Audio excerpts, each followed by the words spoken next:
Lachlan, it has been 15 years since a Tampa mother died in a hit-and-run crash.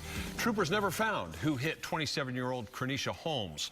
Our Eric Waxler is live in Tampa tonight with how her tragic story is really part of a growing problem in Florida. Eric?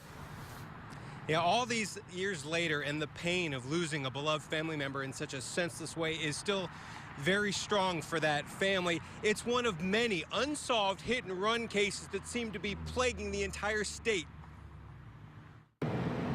I try to avoid I-75, but when I do get on there, I think about her, and it just was weighing on me. 15 years after her sister was killed in a hit-and-run accident, Ratanya Thompson wants to make sure authorities don't stop trying to find out who ran Krenisha Holmes off the highway and kept on going.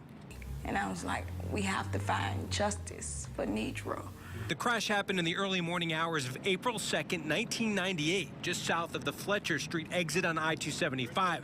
Investigators believe an 18-wheeler clipped the back of Holmes' 1979 Oldsmobile, sending the car into an oak tree. The mother of four was found dead several hours later. Her son Anton was just 7 at the time. It didn't really, sink in until the wait and actually the funeral. When I seen everyone else crying, my brothers and sisters, and then that's when it was like, oh my God, this is real.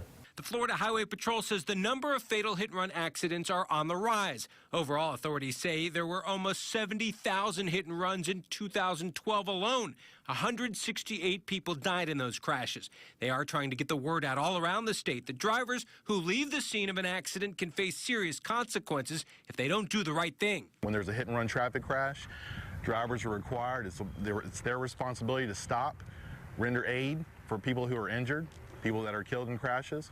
Anton says losing his mom tore his family apart, and he hopes even all these years later, someone will come forward. I still had dreams about her, thinking, she's still there, but you wake up and she's not really there, so it's kind of like I come back to reality.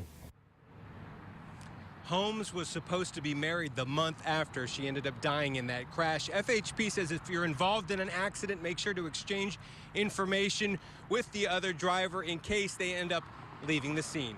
Live in Tampa, Eric Waxler, ABC Action News.